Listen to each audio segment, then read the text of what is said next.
Nunca pensé que mi vida tranquila en Wichita Falls, Texas, podría ponerse patas arriba en cuestión de semanas. Mi esposo, Michael, era lo que todas las mujeres de la iglesia envidiaban: trabajador, buen padre, de esos que jamás olvidan sacar la basura y siempre traen flores sin motivo. Teníamos 2 hijos adolescentes, una casa de madera con porche y hasta un perro que ladraba solo cuando llegaba el cartero. Todo parecía perfecto, al menos por fuera. Aquella tarde, nuestra empresa organizó un retiro de fin de semana en un viejo hotel campestre en las afueras de Denton. El plan sonaba inofensivo: mesas largas de madera, carne asada, cerveza fría y música country. Michael insistió en acompañarme, aunque no era fan de este tipo de eventos. Yo acepté, aunque en mi interior deseaba que se quedara en casa. Presentía que su presencia iba a ser un obstáculo, aunque todavía no quería admitirlo ni siquiera para mí misma. En la cena, mientras Michael charlaba con colegas de finanzas, yo lo vi entrar. Alejandro Ramírez, recién contratado en la compañía, de origen mexicano. Moreno, sonrisa amplia y una mirada directa que parecía atravesarte. Cuando habló, su voz sonó diferente, musical, con un acento que contrastaba con la monotonía tejana de todos los demás.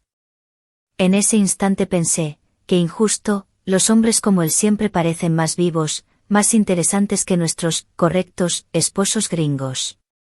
Alejandro se sentó frente a mí y comenzó a contar anécdotas de su infancia en Monterrey, de cómo su familia había cruzado la frontera buscando una vida mejor. Todos reían, yo también. Hasta Michael sonrió, aunque lo noté un poco tenso. Había una chispa rara en el aire, como cuando se acerca una tormenta y la piel se eriza. Más tarde, salí a la terraza a tomar aire fresco. Allí estaba Alejandro, fumando. Me acerqué con una excusa torpe: el humo me molesta, pero contigo no se siente tan mal. Él rió.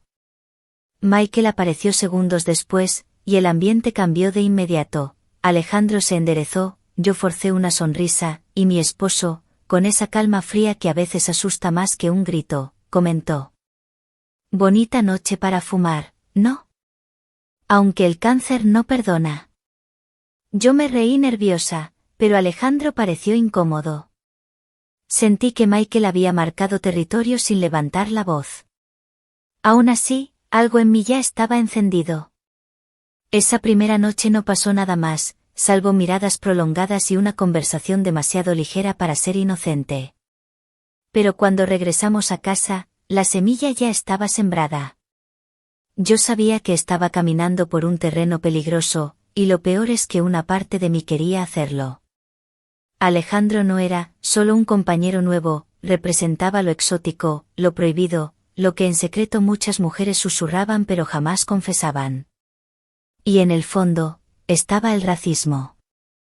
Ese pensamiento absurdo que me susurraba: un latino jamás podría ser mejor que mi marido americano.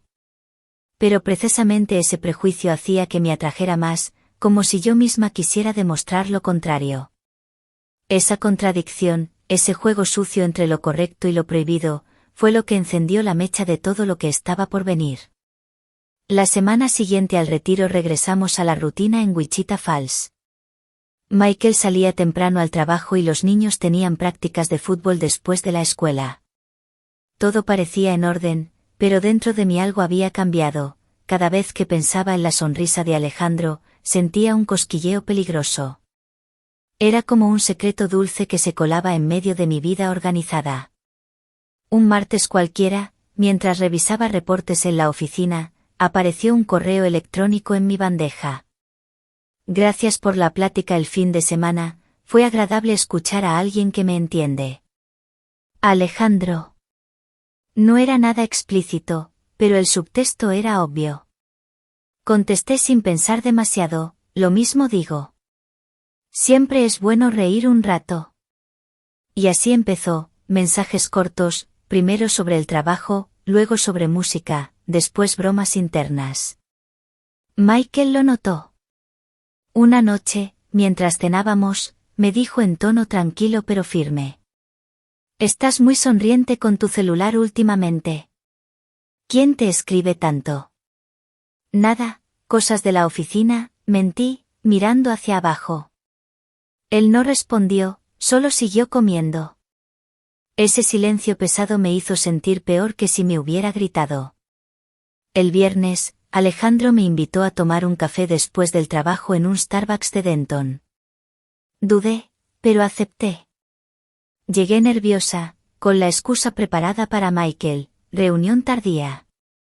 Alejandro estaba esperándome con esa seguridad natural que lo hacía parecer dueño del lugar.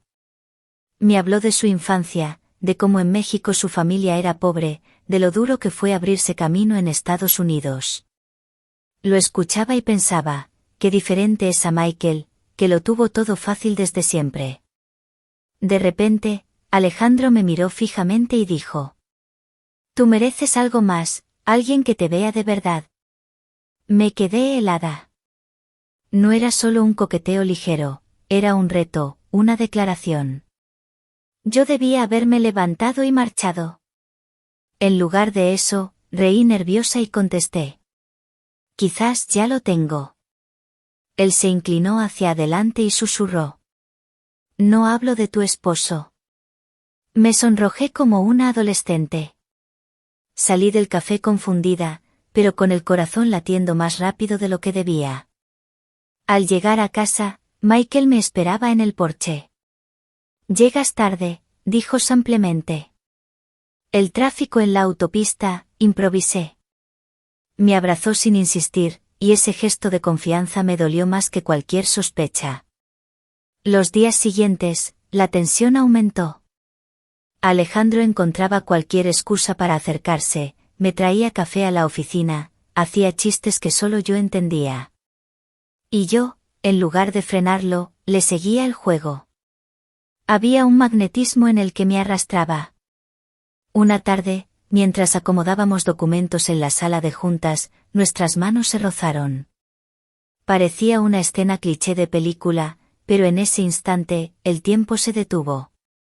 Lo miré y él sonrió como si supiera que ya no había marcha atrás. Esa noche, mientras preparaba la cena para Michael y los niños, recordaba esa sonrisa. Y me di cuenta de algo aterrador, parte de mí ya había cruzado la línea, aunque todavía no hubiera pasado nada físico. El día que todo cambió fue un jueves caluroso en Fort Worth, donde nuestra empresa organizó una pequeña conferencia con clientes. Al final de la jornada, algunos colegas propusieron ir a un bar cercano. Michael estaba en casa con los niños, y yo ya había dado mi excusa habitual: volveré tarde por trabajo. El grupo se fue dispersando temprano, pero Alejandro insistió en que nos quedáramos un poco más. Solo una cerveza más, para relajarnos, dijo con esa sonrisa que me desarmaba. Terminamos. Caminando por las calles iluminadas de neón, hasta que él me guió hacia un hotel económico en la esquina.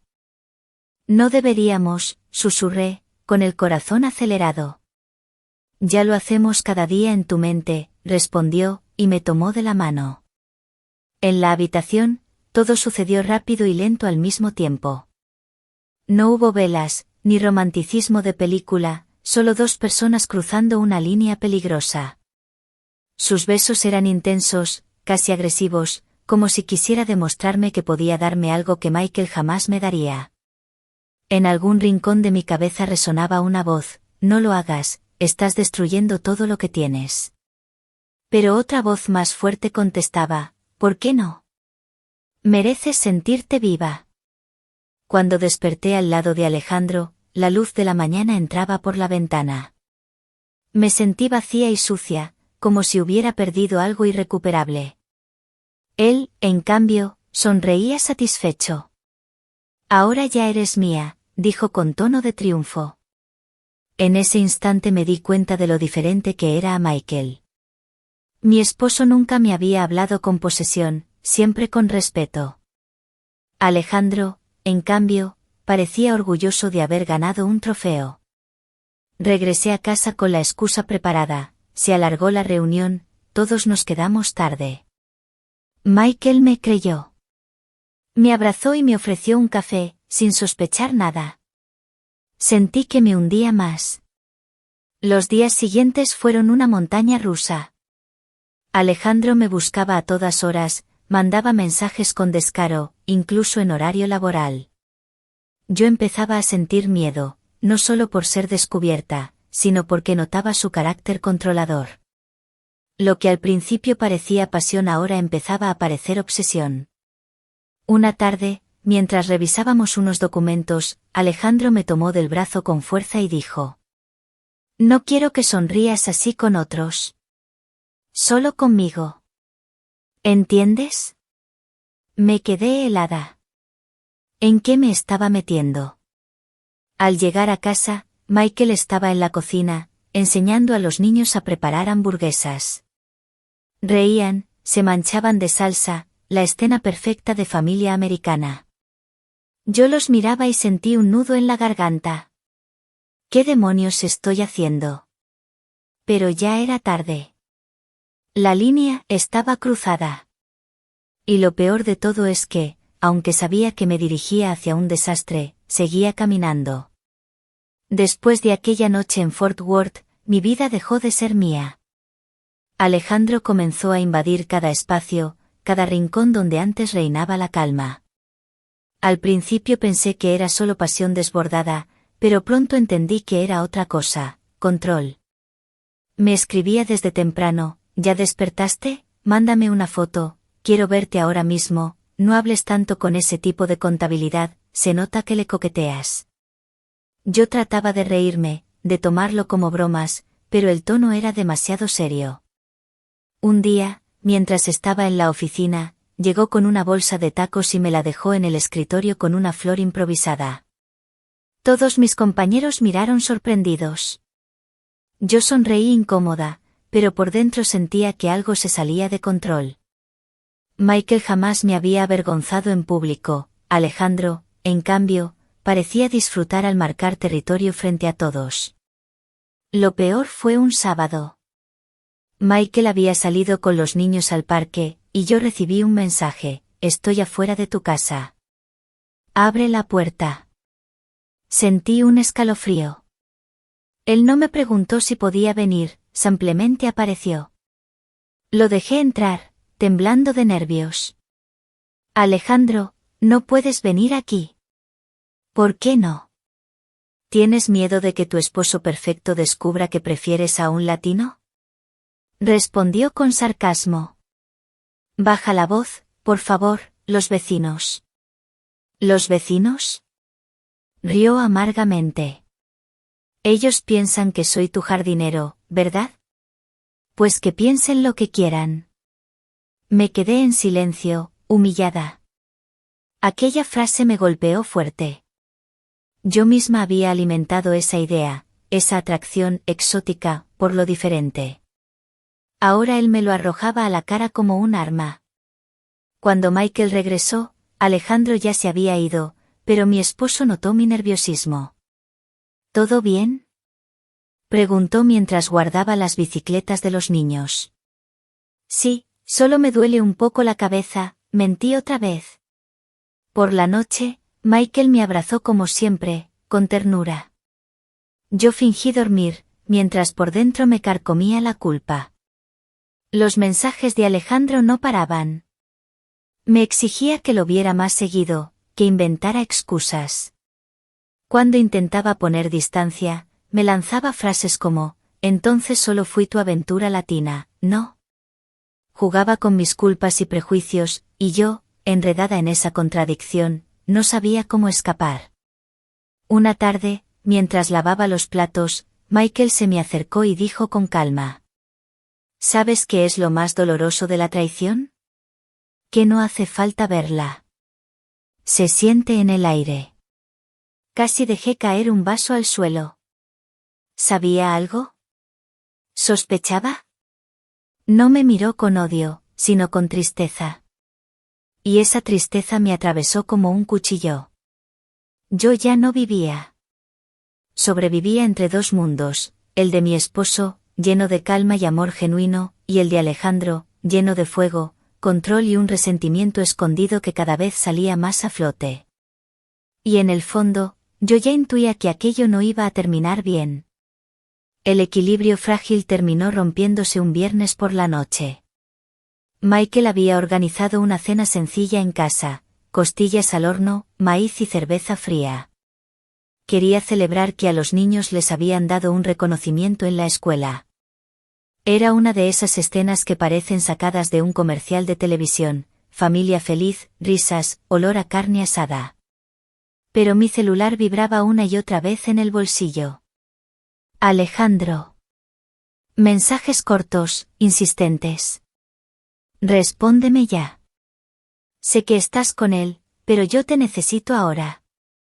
Si no vienes, voy a buscarte.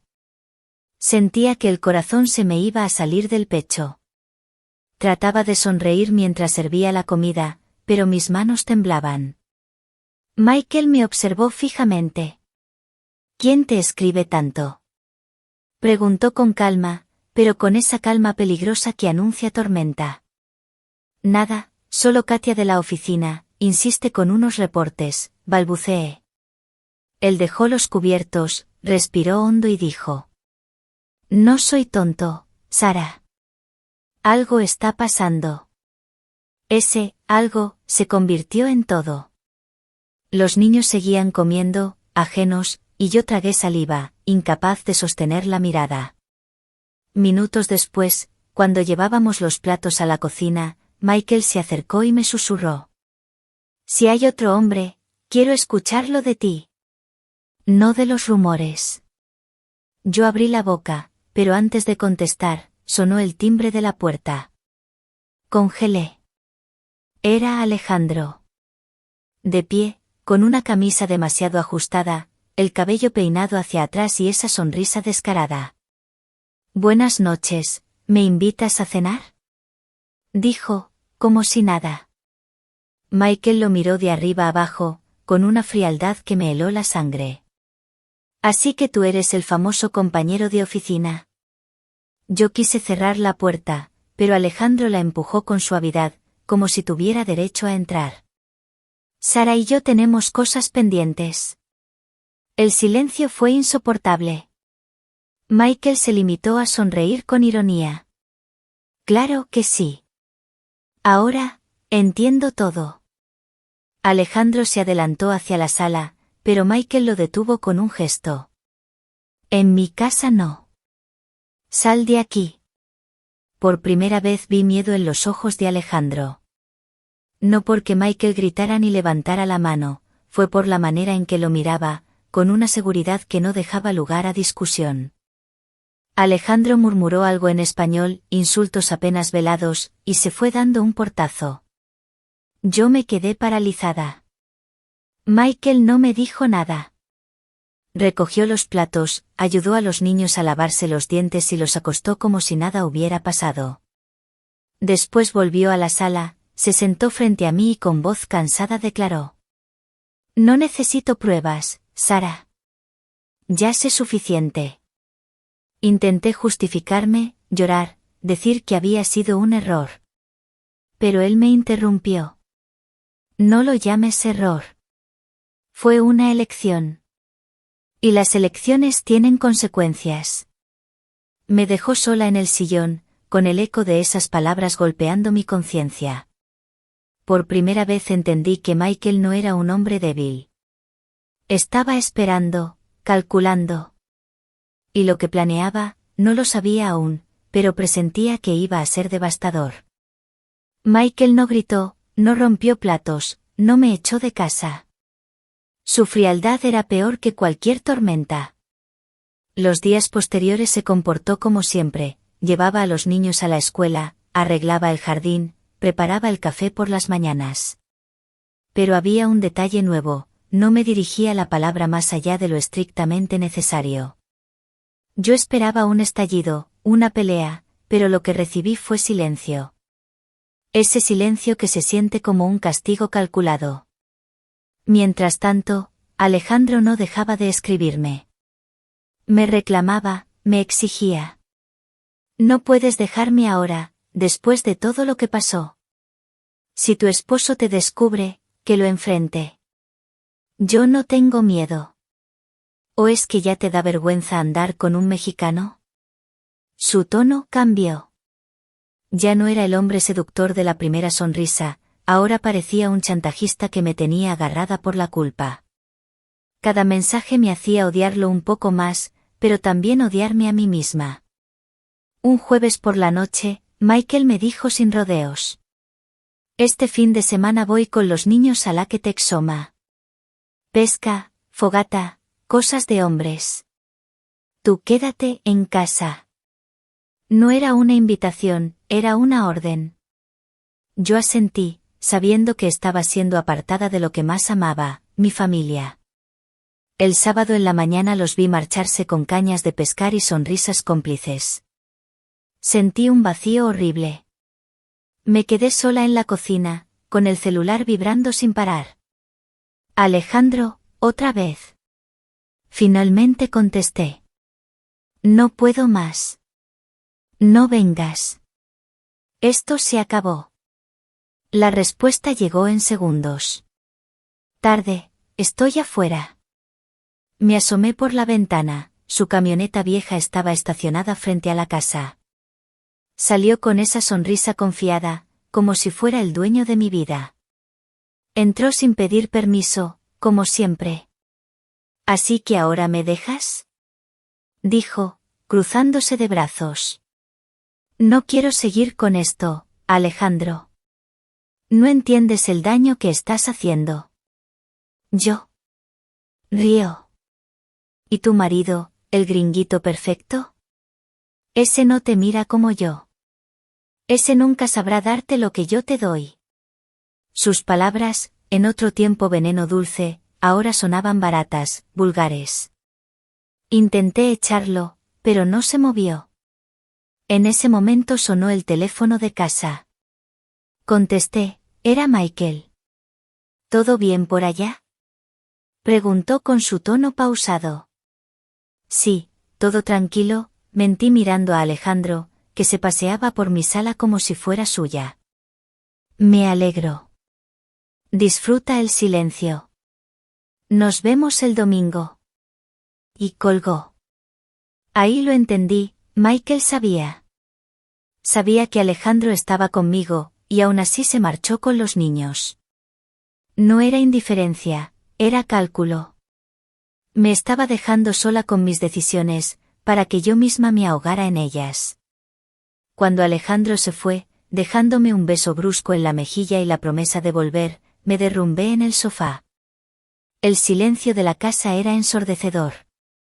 Y en ese silencio, escuché por primera vez lo que Michael estaba construyendo, una venganza fría, invisible, pero implacable. El domingo por la tarde Michael regresó de Lake Texoma con los niños. Venían felices, llenos de historias sobre peces enormes que, casi, habían atrapado y sobre la fogata junto al lago. Michael se mostraba tranquilo, sonriente con ellos, pero cuando nuestras miradas se cruzaban, en sus ojos brillaba un hielo que me atravesaba. Esa misma noche, después de acostar a los niños, se sentó frente a mí en la sala. Sara, no voy a preguntar más. Ya lo vi todo, dijo con voz baja. Michael, yo, intenté hablar. No. Tú ya hablaste con tus actos. Yo hablaré con los míos. Al día siguiente, en la oficina, Alejandro entró confiado, como siempre. Pero algo cambió. El gerente lo llamó a su despacho. Una hora después, Alejandro salió con el rostro desencajado. Lo habían suspendido. Me buscó desesperado en el pasillo. ¿Qué demonios pasa? ¿Por qué me investigan mis documentos? Me quedé helada. Michael. Tenía que ser él. Y así fue. Descubrí que, mientras yo lloraba por las noches, Michael había contactado discretamente al jefe de recursos humanos. Hizo preguntas simples, pero letales: ¿dónde había estudiado Alejandro? ¿Dónde estaban sus certificaciones? Pronto salió la verdad: Alejandro había mentido en su currículum. No tenía el título que decía tener. Esa tarde me escribió furioso. Tu marido me quiere arruinar. ¿Le contaste algo? Contesté con temblores en las manos. No, yo no dije nada.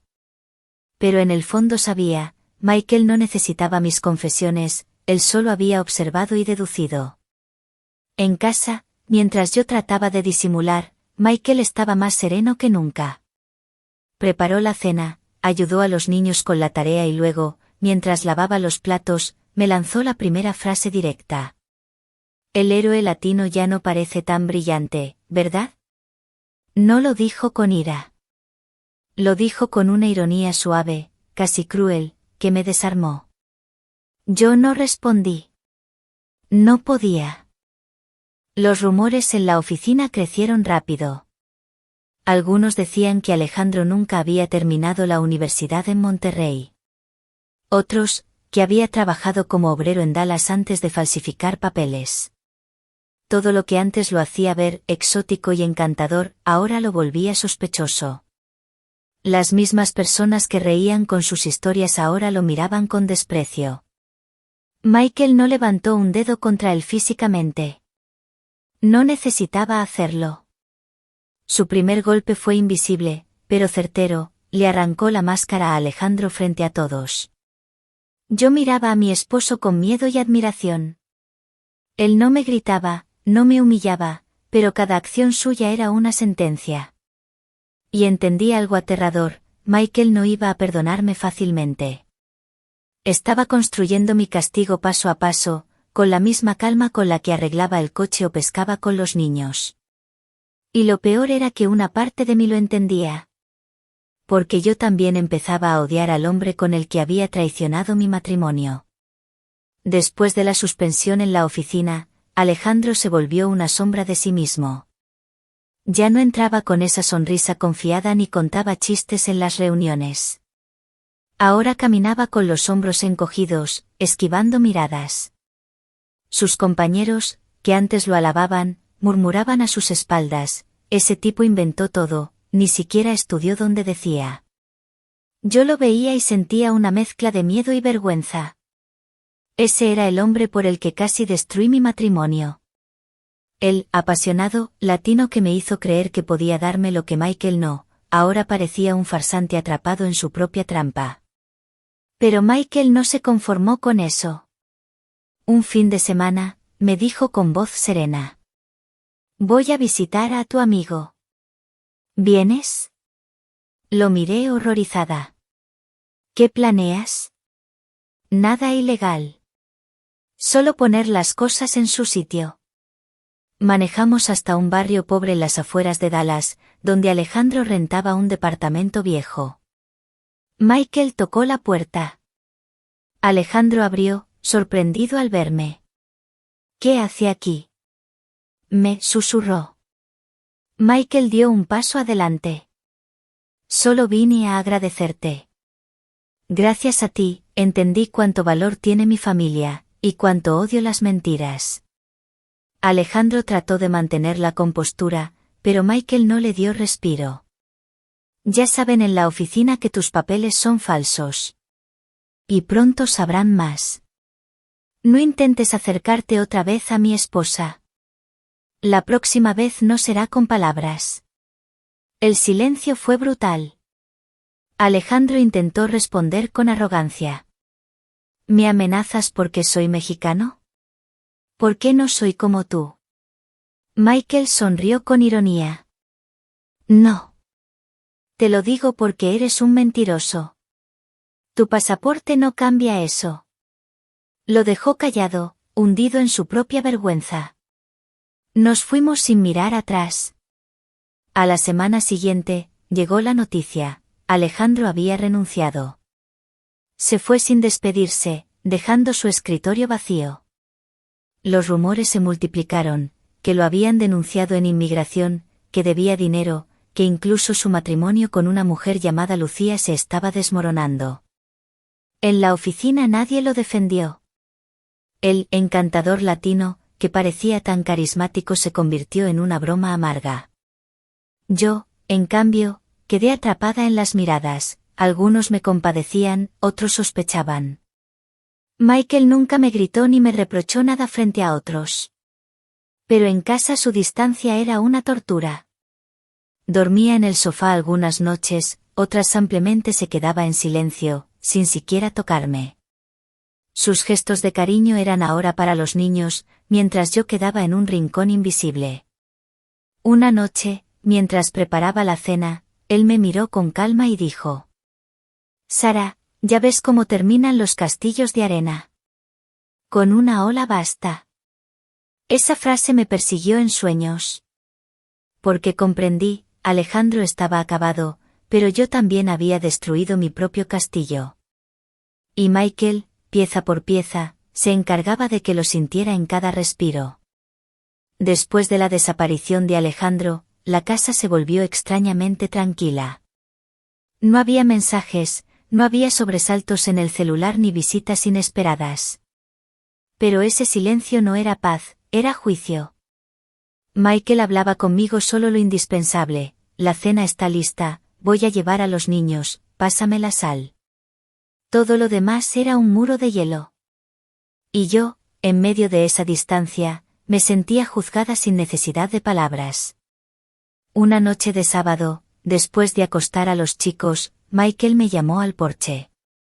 La luna iluminaba el patio trasero, y él estaba sentado con una cerveza en la mano.